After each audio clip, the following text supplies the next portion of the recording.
Allah Azza wa Jal nous dit, craignez Allah et rétablissez lorsqu'il y a de la discorde, de la concorde entre vous. Allah dans un verset dit, les croyants ne sont que des frères.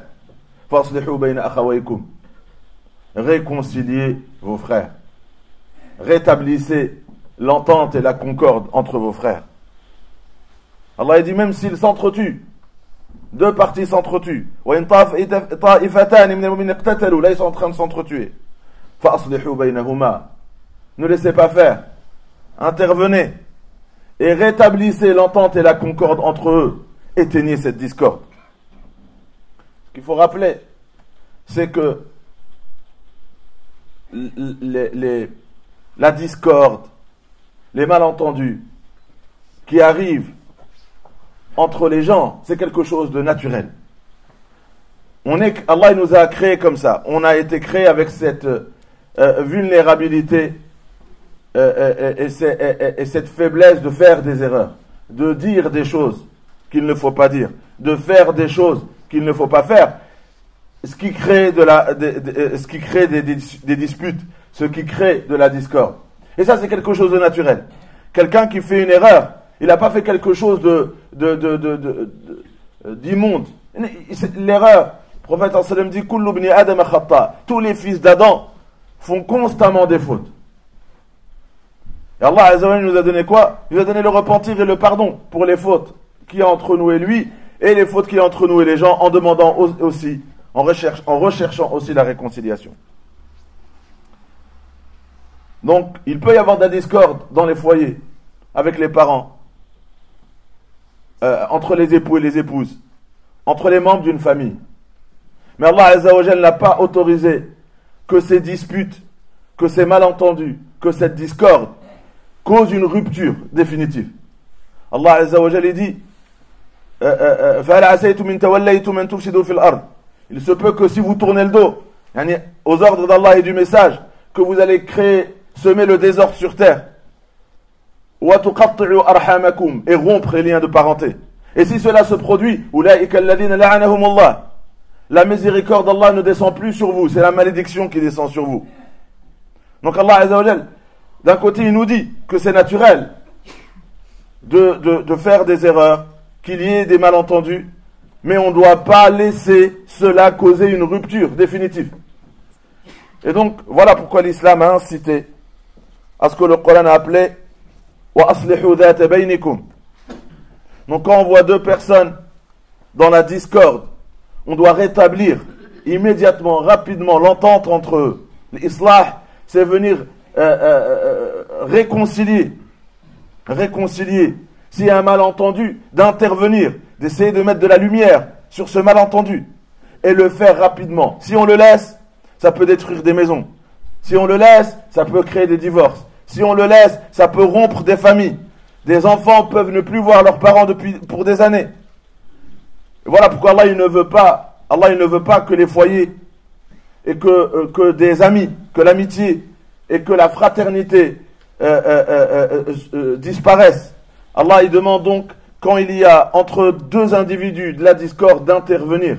Allah il nous dit, les croyants ne sont que des frères. Donc dès qu'on voit une dispute, un malentendu, il faut qu'un tierce partie intervienne. Et son but c'est quoi? C'est de créer c'est de faire de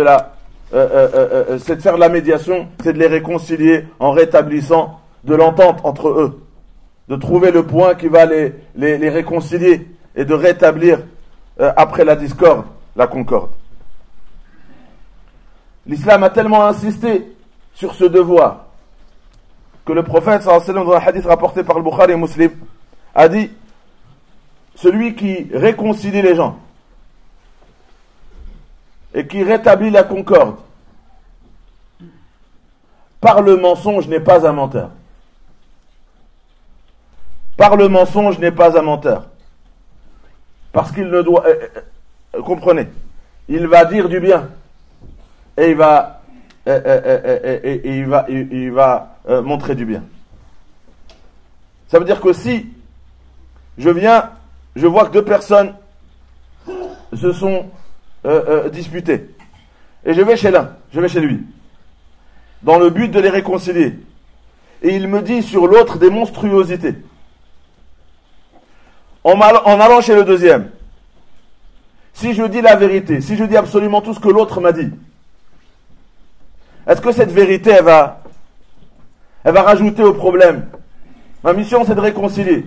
Si je dis tout ce que j'ai entendu, je dis moi je dis que la vérité. Hein, pourquoi tu veux réconcilier? Reste, cache plutôt le défaut et sors de cette mission. Parce que si tu veux les réconcilier, tu dois cacher la vérité. Tu vas, même si tu as entendu des monstruosités, quand tu vas voir, je viens d'arriver de chez l'autre, il dit que du bien sur toi. Tu exagères les choses. Il ne dit que du bien sur toi, sachant qu'il a dit du mal. Donc c'est un mensonge, n'est-ce pas?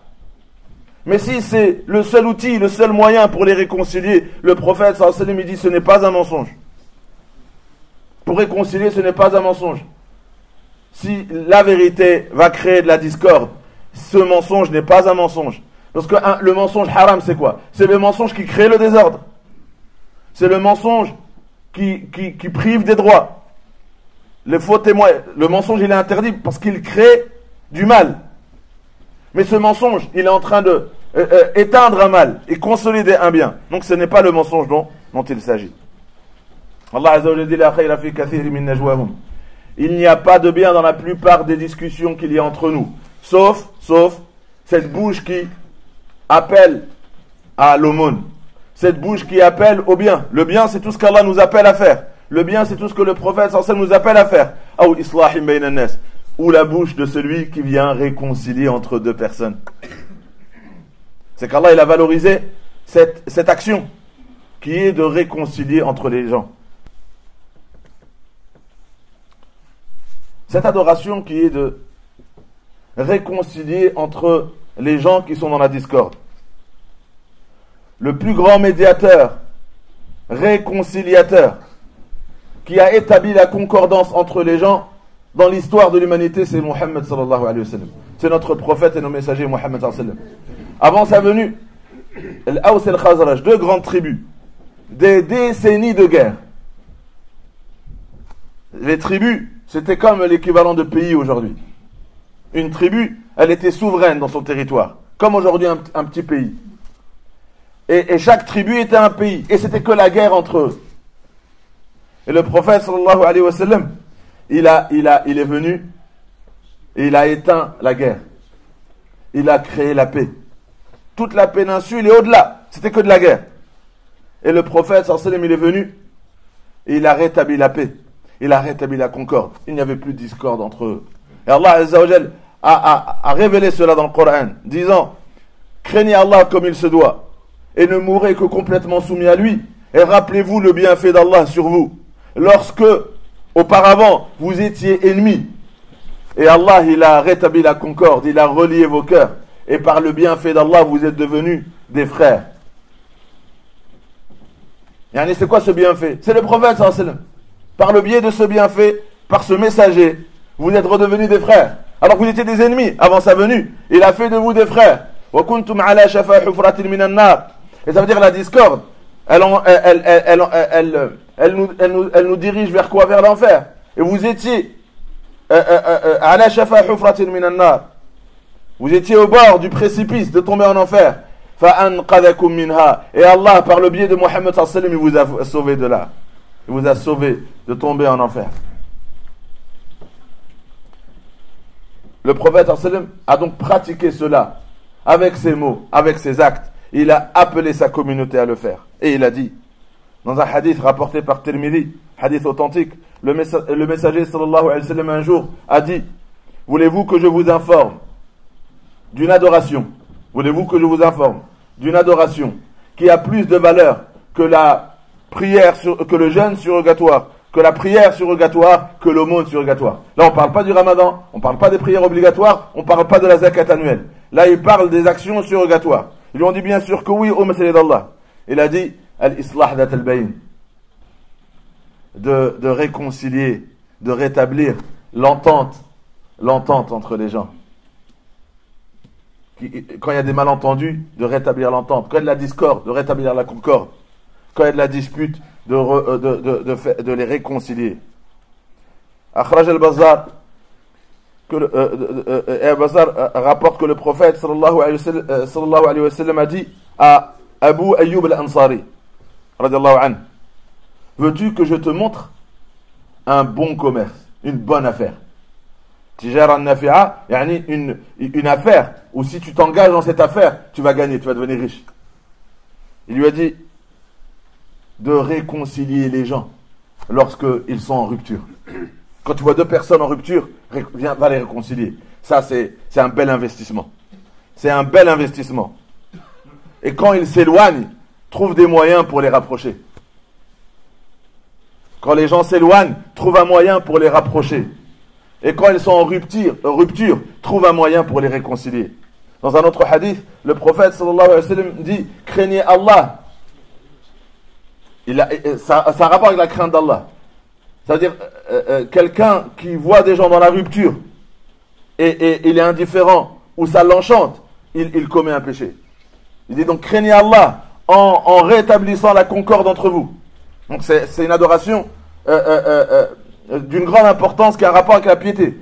C'est un signe de piété quand tu vois des gens en rupture d'aller les réconcilier. Le réconciliateur est quelqu'un de pieux. Ça c'est un signe de sa piété que quand il voit la discorde, il veut la concorde. Quand il voit la rupture, ça c'est un signe de piété. Et il dit, celui qui fait cela entre les croyants sur terre, Allah Azza wa Jal, il va le faire entre eux le jour du jugement. Et ça c'est un gros cadeau. C'est un hadith qu'on retrouve dans beaucoup d'autres versions. C'est quoi? C'est que le jour du jugement, quand tu vas arriver debout devant Allah et ton nom va être appelé, toute personne à qui tu as fait des torts, qui avait un droit sur toi et tu as eu des manquements. Tu as eu des manquements par rapport à tes devoirs, à l'égard des parents, à l'égard d'amis, à l'égard de voisins. Tu as peut-être des devoirs que tu as négligés, des manquements, ou tu as peut-être fait des choses inconsciemment ou volontairement et que tu n'as pas réussi à réparer sur terre. Le jour du jugement, ils vont arriver debout devant Allah Azza wa Jal. C'est le jour où si tu as fait un atome de mal, tu le verras. Et ils arriveront, oh Allah, je veux qu'il me paye aujourd'hui. Voilà ce qu'il m'a fait. Et bien Allah, là le hadith il nous dit quoi? Allah Azza wa Jal, si sur terre, toi, à chaque fois que tu voyais des gens en dispute, tu allais les réconcilier. Quand les gens étaient éloignés, tu les rapprochais. Quand il y avait de la discorde, tu mettais de la concorde. Et tu faisais cette action. Et bien, vu que tu étais le tierce parti qui réconcilie entre deux, ben si le jour du jugement, quelqu'un il vient, il demande des comptes à Allah devant toi. Allah, il sera le médiateur pour vous deux. Il va dire à la personne, ok, je vais vous réconcilier. Non, et je veux qu'il... Ok, pour pas que tu perdes tes hasanat, ou que lui, il pose ses péchés sur toi, parce que c'est ce qui arrive, Allah, il va dire à la personne, voilà, qu'est-ce que tu veux pour vous réconcilier, pour le pardonner, qu'est-ce que tu veux? Et Allah, il va engager quoi? Il va engager en ton nom ce qu'il faut pour que la personne soit satisfaite. Est-ce que la personne dit Allah, je suis satisfait. Et Allah, il aura fait ça pour toi, parce que tu l'as fait pour d'autres sur terre. Et le prophète me dit, si il y en a, ils sont dans la tourmente, et tu viens les libérer de ça, ben Allah, il te libérera quand tu seras toi-même dans la tourmente le jour du jugement. Donc, des fois, il y a des familles, ils n'arrivent pas à s'en sortir. En vérité, ils attendent quelqu'un qui va pouvoir rétablir de l'entente entre eux. Des fois, les gens, ils attendent, ils savent pas, eux, ils n'arrivent pas. Et toi, tu arrives et tu les sors de cette tourmente. Et ben Allah, si le jour du jugement, il y a des gens, ils viennent te causer la tourmente, et ben Allah, il va te sortir de cette tourmente le jour du jugement.